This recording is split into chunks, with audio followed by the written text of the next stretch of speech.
it came time to do the pre-sequel, we were trying to look for characters that could show up and do really cool stuff, but also had a context existing beforehand. So what we did was we looked at the characters who were actually around Handsome Jack at the time and said, are any of these characters that we'd like to turn into something? Are any of these characters worth exploring? And so what we landed on, we got Nisha, the Lawbringer, we've got Athena, we've got Wilhelm, and of course, Claptrap. There's 2 female characters, there's 1 male character, and there's a robot. It's about reflecting people as they are in the world as we are, and our fans and people as they are, right?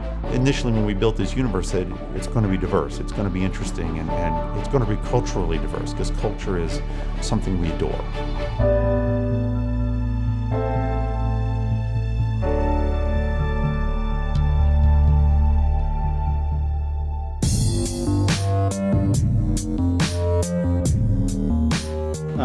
I got some feedback from Zach on the Sugar Wraths and how we're going to have the Wrathids attack the player, so I'm going to try out a couple of suggestions that he made, including giving them a lightning tether. It could be funny, so I'm going to try it.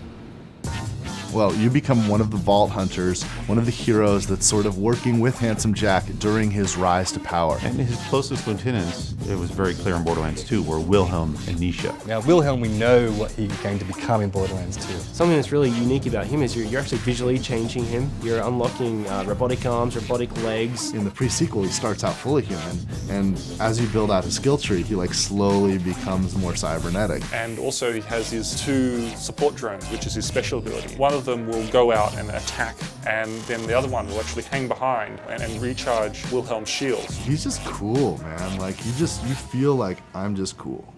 And then we've got Nisha, who's the gunslinger. So she's like sort of Wild West. Everybody loved Nisha. She was this character that we all regret killing off.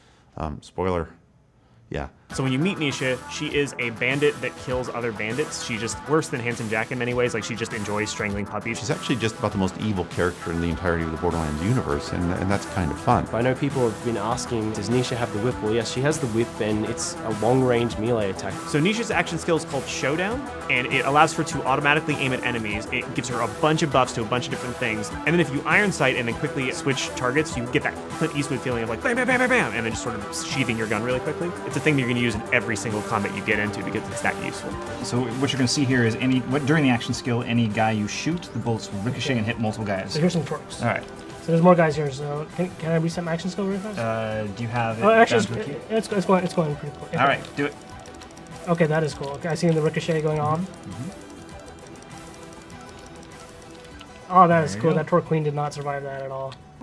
Athena is a character from the General Nox DLC from Borderlands 1, the 3rd DLC. She was just a cool NPC that fought alongside you and helped you take down a bunch of bad guys. And we really wanted to explore her story and her difficulty and balance between good and evil, because she's sort of an assassin trying to find her way. Atlas is completely gone. She is out of money. She's out of food. She needs to take any job she can to get by. We also have been talking about having a character with a shield for years, but they're not as much fun to play in a video game because you're walking behind this shield moving really slow. We wanted someone who was fast and active and energetic and got into the battle. So Athena's action skill is the Kinetic Aspis shield, and it basically works where she puts it in front of her body, and any incoming damage that happens to the shield basically charges up its power. When you build that skill up, you can get to the point where you can take out 3 or 4 or 5 of those enemies with that shield, and that's just really cool to play with. Athena's a badass. I just feel like an awesome, ass-kicking superhero when I play Athena. I definitely see the disco mode.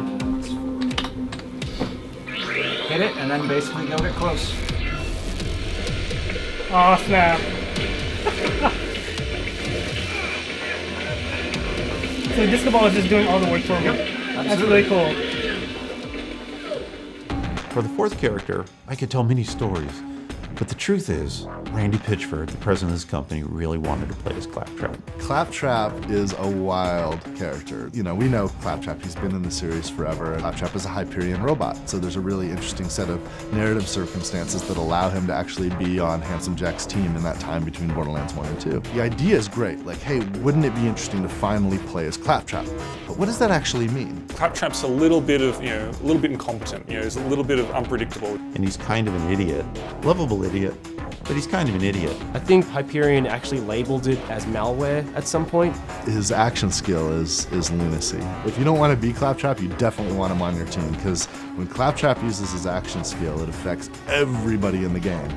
and oftentimes for good, but sometimes just weird stuff happens, just goofball stuff, and the whole gameplay changes. People are kind of telling the story of their experience of playing as Claptrap, and everyone's going to have a completely different story to tell. Oh, yeah, baby, come on!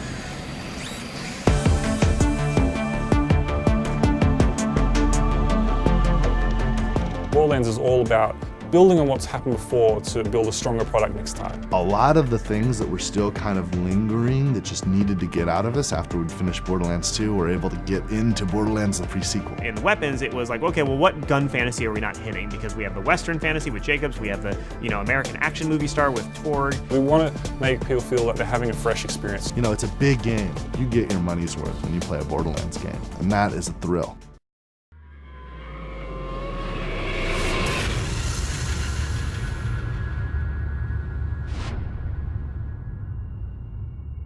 You coming?